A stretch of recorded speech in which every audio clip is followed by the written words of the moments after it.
Hello hi ನಮಸ್ಕಾರ ಎಲ್ರಿಗೂ ಚಾನಲ್ಗೆ ಸ್ವಾಗತ. ನಾನು ನಿಮ್ಮ ಶರತ್. ವಿಶ್ವಕಪ್ 2026 T20 ವಿಶ್ವಕಪ್ ಈ ಬಾರಿ ಭಾರತದಲ್ಲಿ ಹಾಗೂ ಶ್ರೀಲಂಕಾದಲ್ಲಿ ನಡೀತಾ ಇದೆ. ನಿನ್ನೆನೇ ಒಂದು ಪ್ರಿವ್ಯೂ ವಿಡಿಯೋ ಮಾಡಿದ್ದೆ. ನಿನ್ನೆ ನಮ್ಮ ಭಾರತ ತಂಡ ಆಡಿದ ಮೊದಲನೇ ಪಂದ್ಯ the United States of America ಇವ್ರ ಎದುರುಗಡೆ ನಡೀತು. ಪ್ರಿವ್ಯೂ ವಿಡಿಯೋಲ್ಲಿ ಹೇಳಿದ ಹಾಗೆ ಇದೇನು ಮೊದಲನೇ ಪಂದ್ಯ and United States of America ಇನ್ನೂ ಕಂಡುಬಿಡ್ತಾ ಇರೋ ದೇಶ ಕ್ರಿಕೆಟ್ನ ಜಗತ್ತಿನಲ್ಲಿ. ಇವ್ರ ಮೇಲೆ ಆಡ್ತಾ ಇರೋ ಪಂದ್ಯ ಏನು ಅಂಥ ಪ್ರಾಮುಖ್ಯತೆ ಇವೆಲ್ಲ ಏನೂ ಇರಲಿಲ್ಲ. ಆದರೆ ಹೋದ ವರ್ಷ ಗೊತ್ತಲ್ಲ, ಹೋದ ವಿಶ್ವಕಪ್ಪಲ್ಲಿ USA ಪಾಕಿಸ್ತಾನ್ಗೆ ಹೊಡೆದ್ಬಿಟ್ಟು ಅವ್ರನ್ನ ಮನೆಗೆ ಕಳಿಸ್ಬಿಟ್ಟಿದ್ರು. ಸೊ ಈ ಕಾರಣಕ್ಕೆ ಒಂಥರ ಒಂದು ಕುತೂಹಲ ಅಂತೂ ಇತ್ತು. ಅದರಲ್ಲೂ ನಮ್ಮ ಭಾರತ ತಂಡ ಹೇಗೆ ತಂಡ ತೊಗೊಂಬರುತ್ತೆ, ಯಾರನ್ನ ಪ್ಲೇಯಿಂಗ್ ಲೆವೆನಲ್ಲಿ ಆಡಿಸ್ತಾರೆ, ಏನು ಕತೆ, ಇದೆಲ್ಲ ಒಂದು ಕುತೂಹಲ ನ್ಯಾಚುರಲಾಗಿ ಇದ್ದೇ ಇರುತ್ತೆ ಕ್ರಿಕೆಟ್ನ ಆಸಕ್ತಿ ಉಳ್ಳವರಿಗೆ. ಸೊ ಇದೇ ರೀತಿ ಆಸಕ್ತಿ ಇರೋರೆಲ್ಲ ನೋಡಿದ್ವಿ, ನಾನು ಕೂಡ ನೋಡಿದೆ. ಸೊ ಅದ್ರ ಬಗ್ಗೆ ಒಂದು ಕ್ವಿಕ್ಕಾಗಿ ವಿಡಿಯೋ ಮಾಡ್ಬೋಣ ಅಂತ ಬಂದಿದ್ದೀನಿ. ಏನು ಅಂದರೆ ಟಾಸ್ ಗೆದ್ದರು, ಅವರು ಫೀಲ್ಡಿಂಗ್ ತೊಗೊಂಡ್ರು, ಇದೆಲ್ಲ ಸರಿ.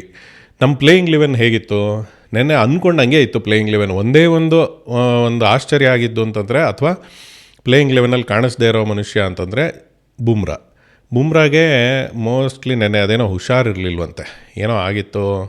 ಆದ ಕಾರಣಕ್ಕೆ ಜಸ್ಪ್ರೀತ್ ಬುಮ್ರಾ ಆಡಲಿಲ್ಲ. DSP ಸಿರಾಜ್ ಆಡೋರು. ಸಿರಾಜ್ಗೆ ಅದೇನೋ ಮುಖ ಎಲ್ಲ ಫುಲ್ಲು ಏನೋ ಆಗೋಗ್ಬಿಟ್ಟಿದೆ. ಅವರು ಏನೋ ಆಡಿದ್ರು, ಬಟ್ ಸಿರಾಜು ಸಖತ್ ಬೌಲಿಂಗು ಕೂಡ ಮಾಡಿದ್ರು. ಅದ್ರ ಬಗ್ಗೆ ಎಲ್ಲ ಮಾತಾಡೋಣ.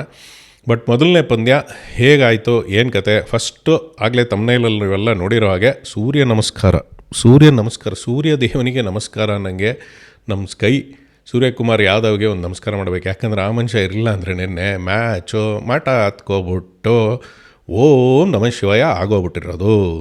ಯಾಕೆ ಅಂದರೆ ಬ್ಯಾಟಿಂಗಲ್ಲಿ ಬಂದ ತಕ್ಷಣ ನಮ್ಮವರು ಓವರ್ ಕಾನ್ಫಿಡೆಂಟಾಗಿ ನಾವು ಅಭಿಷೇಕ್ ಶರ್ಮಾ, ಇಶಾನ್ ಕಿಶನ್ ಅಂತ ಏನೇನೋ ಆಸೆ ಇಟ್ಕೊಂಡು ನೆನ್ನೆ ಮತ್ತೆ ಹಚ್ಚಿಸ್ತಾರೆ, ಪಟಾಕಿ ಬಾಂಬುಗಳೆಲ್ಲ ದಡ ಬಡ ಹೊಡಿತಾರೆ ಅಂದ್ಕೊಂಡು ಕಾಯ್ತಾಯಿದ್ರೆ ಫಾಸ್ಟ್ ಬಾಲೇ ಔಟ್ ಆಗಿಬಿಡೋದು ಅಭಿಷೇಕ್ ಶರ್ಮಂದು ಹಂಗೆ ಬಂದರೆ ಬೆಟ್ಟ ಹೋದರೆ ಅಷ್ಟೇ ಮುಗೀತು ಅಂತ ಕತೆ. ಸೊ ಆಡಿದ್ರು, ಇಶಾನ್ ಕಿಶನ್ ಒಂದಷ್ಟು ಶಾಟ್ಗಳು ಹೊಡೆದ್ರು, ಅಂದ್ರೆ ಅವ್ರಿಗೂ ಔಟ್ ಆಗ್ಬಿಟ್ರು. ಎಲ್ಲ ಏನು ಟಾಪ್ ಆರ್ಡ್ರ್ ಕೊಲ್ಯಾಪ್ಸು, ಎಲ್ಲ 4 ವಿಕೆಟ್ ಹೊಡೋಯ್ತು. 4 ವಿಕೆಟ್ ಹೋದ ತಕ್ಷಣ ಅಂದ್ರೂ ಏನು ಟೆನ್ಷನ್ ಹಾಕ್ಕೊಳ್ಳೋ ಥರ ಏನೂ ಇರಲಿಲ್ಲ. ಒಂದು ಪಾಸಿಟಿವ್ ಆಗಿ ನೋಡೋ ಅಂಥದ್ದೊಂದು ಸಂದರ್ಭನೇ ಇತ್ತು. ಸೂರ್ಯಕುಮಾರ್ ಯಾದವ್ ಅಂತೂ ನಿಂತೇ ಇದ್ದರು, ಆ ಕಡೆ ಕ್ಯಾಪ್ಟನ್ ಬೇರೆ. ಈಗ ಎಲ್ರಿಗೂ ಆನ್ಸರ್ ಅಂತೂ ಸಿಕ್ಕಿರುತ್ತೆ. Suryakumar Yadav out of form ಅಂದಾಗ ಅದೊಂದು ಬೇರೆ ಟ್ರಾಲ್ ಆಗೋಯ್ತಲ್ಲ ಫುಲ್ಲು.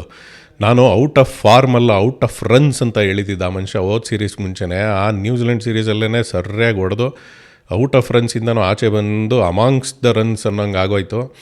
ಇದನ್ನೇನೋ ಅದನ್ನೇ ಕಂಟಿನ್ಯೂ ಮಾಡಿದ್ದು. ಏನು ಆಡಿದ್ದ ಆ ಮನುಷ್ಯ, ಇನೋವೇಟಿವ್ ಶಾರ್ಟ್ಸ್ನ ಕ್ರಿಯೇಟ್ ಮಾಡಿಬಿಡುತ್ತೆ ಆ ಮನುಷ್ಯ. ಹೆಂಗೆ ಔಟ್ಸೈಡ್ ಆಫ್ ಸ್ಟಂಪ್ ಹೋಗ್ತಾ ಇರೋದನ್ನ ಹೆಲಿಕಾಪ್ಟರ್ ಥರ ಎಲ್ಲ ಲೆಫ್ಟಲ್ಲಿ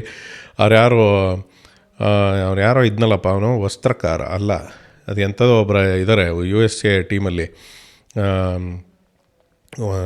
ನಟ್ವಾಲ್ಕರ್ರ ಎಂಥ ಯಾರೋ ಒಂದು ಅಂತ ಒಂದು ಮನುಷ್ಯ ಇದ್ದಾರೆ. ಆ ಮನುಷ್ಯ IT ಪ್ರೊಫೆಷ್ನಲ್ ಬೇರೆ ಅಂತೆ. ಆ ಮನುಷ್ಯಂಗೆ ಸರಿಗೆ ಹೊಡೆದು ಏನು ಶಾರ್ಟ್ಸ್, ನನಗಂತೂ ಭಾರಿ ಖುಷಿ ಆಯಿತು ಸೂರ್ಯಕುಮಾರ್ ಆಡಿದ್ದು. ಇದು ಹಾರ್ದಿಕ್ ಪಾಂಡ್ಯನೂ ನೆನ್ನೆ ಏನು ಆಡಲಿಲ್ಲ. ಆ ಮನುಷ್ಯ ನೋಡಿದ್ರಲ್ಲ ಫುಲ್ಲು ಬಿಳಿ ಕೂದಲು ವಿಷಯ ಮಾತಾಡಬಾರ್ದು ನಾನು, ಅಂದ್ರೂ ಆ ಮನುಷ್ಯಂದು ಫುಲ್ ಹೇರ್ ಸ್ಟೈಲ್ ಎಲ್ಲ ಫುಲ್ಲು ಛಾಕಾಗಿ ಏನೋ ಒಂಥರ ರಾಕ್ ಸ್ಟಾರ್ ಲೆವೆಲಲ್ಲಿ ಬಂದುಬಿಟ್ಟಿದ್ದಾರೆ ಆ ಹಾರ್ದಿಕ್ ಪಾಂಡ್ಯ. ಅದು ಒಂಥರ ಮಜಾ ಇತ್ತು ನೋಡೋಕೆ ಆ ಮನುಷ್ಯನ. He was actually super involved in the game. Actually Suryakumar ಹೊಡಿಬೇಕಾದ್ರೆ ಅಲ್ಲಿ ಬೌಂಡ್ರಿ ಲೈನಲ್ಲಿ ನಿಂತ್ಕೊಂಡು ಫುಲ್ಲು ಅಪ್ರಿಷಿಯೇಟ್ ಮಾಡ್ತಾ ಇದ್ದಿದ್ದು. ಆ್ಯಂಡ್ ಒಳ್ಳೆ ಒಂದು ಮಾನ ಮರ್ಯಾದೆ ಉಳಿಯೋಂಥ ಸ್ಕೋರು 160 ಕ್ರಾಸ್ ಮಾಡಿ 161 ಬಂದು ನಿಂತ್ಕೊಂಡ್ರು. ಸಂತೋಷ. ಆಮೇಲೆ 18% ಬೇರೆ ಇತ್ತಲ್ಲಪ್ಪ, 18%ಗಿಂತ ಕಮ್ಮಿ. ಆ್ಯಕ್ಚುಲಿ 18%ಗಿಂತ ಕಮ್ಮಿನೇ ಹೊಡೆದ್ರು. ಸರಿಗೆ ಒಳ್ಳೆ ಮಾರ್ಜಿನಲ್ಲೇ ಅವ್ರನ್ನೂ ಔಟ್ ಅಂದರೆ 8 ವಿಕೆಟ್ ಏನೋ ಹೋಯಿತು, ಹೊಡೆಯೋಕ್ಕಾಗಲಿಲ್ಲ. USAಗೆ ಟ್ರೈ ಮಾಡಿದ್ರು ಪಾಪ, ಅವ್ರನ್ನೂ ಮೆಚ್ಚಬೇಕು. ಒಳ್ಳೆ ಪ್ಲೇಯರ್ಸೇ ಇದ್ದಾರೆ, ಅಲ್ಲೂ ಚೆನ್ನಾಗಿ ಸೆಲೆಕ್ಟ್ ಎಲ್ಲ ಮಾಡ್ಕೊಂಡಿರೋ. ಅದರಲ್ಲೊಬ್ಬರು ಆ ಶಾಂಡ್ಲಿನೋ ಯಾರೋ ಇದ್ದಾರಲ್ಲ, 4 ವಿಕೆಟ್ ಬೇರೆ ತೆಗೆದ್ರು. ಆ ಮನುಷ್ಯ ನನಗೆ ಗೊತ್ತಿರೋ ಹಾಗೆ ಒಂದು ಸುಮ್ಮನೆ ಕುತೂಹಲ ವಿಷಯ ಏನು ಅಂತಂದರೆ, ನನ್ನ ಫ್ರೆಂಡ್ ಒಬ್ಬರು ಇದ್ದಾರೆ ಅಲ್ಲಿ ವಾಷಿಂಗ್ಟನ್ ಸ್ಟೇಟ್ ಸಿಯಾಟಲಲ್ಲಿ. ಆ ಮನುಷ್ಯ ಆ್ಯಕ್ಚುಲಿ ಆ ಸಿಯಾಟಲ್ಲಿಂದನೇ ಸೆಲೆಕ್ಟ್ ಆಗಿರೋದು USA ಟೀಮ್ಗೆ. ಆ ಮನುಷ್ಯ ಕೋಚ್ ಬೇರೆ ಅಂತೆ, ಕ್ರಿಕೆಟ್ ಕೋಚು, ಸಣ್ಣ ಹುಡುಗರಿಗೆಲ್ಲ ಕೋಚ್ ಮಾಡ್ತಾರೆ. ನನ್ನ ಫ್ರೆಂಡ್ ಒಬ್ರು ಇದ್ದಾರೆ, ಅವ್ರ ಮಗನಿಗೆ ಈ ಮನುಷ್ಯ ಶಾಂಡ್ಲಿ ಅನ್ನೋರು ಕೋಚು. ಒರಿಜಿನಲಿ ಸೌತ್ ಆಫ್ರಿಕಾ ಕಡೆಯವರು ಅಂತ ಏನಾದ್ರು ಭಾಳ ಒಳ್ಳೆ ಫಿಸಿಕ್ ಬೇರೆ ಸಖತ್ತಾಗಿದೆ. ನೆನ್ನೆ 4 ವಿಕೆಟ್ ಬೇರೆ ತೆಗೆದ್ರು, ಚೆನ್ನಾಗಿ ಆಡಿದ್ರು ಆ USA ಟೀಮು.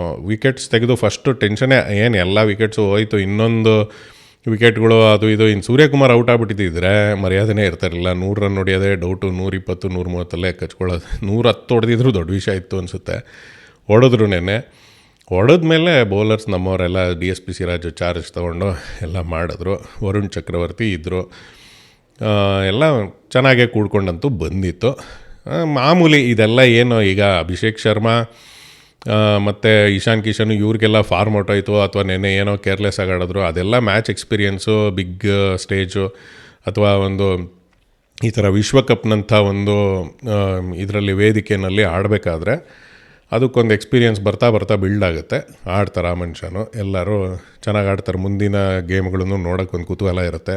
ಪಾಕಿಸ್ತಾನ ಬೇರೆ ನೆನ್ನೆ ಇನ್ನೇನು ನೆದರ್ಲ್ಯಾಂಡ್ಸ್ ಮೇಲೆ ಕಾಲು ಎತ್ಕೊಬಿಟ್ಟಿದ್ರು.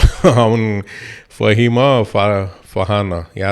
ಅನಿಸುತ್ತೆ, ಫಹೀಮ್ ಅನ್ನೋ ಮನುಷ್ಯ ಕೊನೆಯಲ್ಲಿ ಹೊಡೆದಿದ್ದಕ್ಕೆ ಹೆಂಗೋ ಬದುಕು. ಅದಾದ ಬೇರೆ ಕ್ಯಾಚ್ ಬೇರೆ ಬಿಟ್ಬಿಟ್ರು ಆ ಮನುಷ್ಯಂದು. ಆ ಕ್ಯಾಚ್ ಹಿಡ್ಕೊಂಬಿಟ್ಟಿದ್ರೆ ಇನ್ನೂ ಕ್ಲೋಸ್ ಆಗಿರೋದು. ಪಾಕಿಸ್ತಾನ್ಗೆ ನೆನ್ನೆನೇ ಫುಲ್ಲು ಹಾರ್ಟ್ ಅಟ್ಯಾಕ್ ಆಗೋ ಪರಿಸ್ಥಿತಿ ಎಲ್ಲ ಕಡೆ ಕಾಣಿಸ್ತಾ ಇತ್ತು.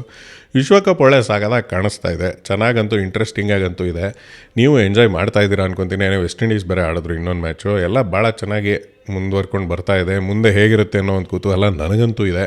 ನಿಮಗೂ ಹೇಗೆ ಅನ್ನಿಸ್ತು ನೆನ್ನೆ ಮ್ಯಾಚಲ್ಲಿ, ಇನ್ನೇನೇನು ಮಜಾ ಬಂತು ಇದೆಲ್ಲ ಹೇಳಿ. ನೋಡ್ತಾ ಇರೋಣ ಹೀಗೆ ಮುಂದಿನ ಮ್ಯಾಚ್ಗಳು ರಿವ್ಯೂನು ಕೂಡ ಹೀಗೆ ಮಾಡೋಕ್ಕೆ ಆದಷ್ಟು ಪ್ರಯತ್ನ ಮಾಡ್ತೀನಿ. ಸಪೋರ್ಟ್ ಹೀಗೆ ಮುಂದುವರಿಸ್ತಾ ಇರಿ, ಹೈಪ್ ಮಾಡಿ, ಲೈಕ್ ಮಾಡಿ, ಸಬ್ಸ್ಕ್ರೈಬ್ ಕೂಡ ಮಾಡ್ಕೊಳ್ಳಿ. ಒಂದೇ ಸಲ ಬಟನ್ ಒತ್ತಿ, ಎರಡನೇ ಸಲ ಒತ್ತಕೊಬಿಡಿ, ಅನ್ಸಬ್ಸ್ಕ್ರೈಬ್ ಆಗ್ಬಿಡುತ್ತೆ. ಸಿಗ್ತಾ ಇರೋಣ ಹೀಗೆ.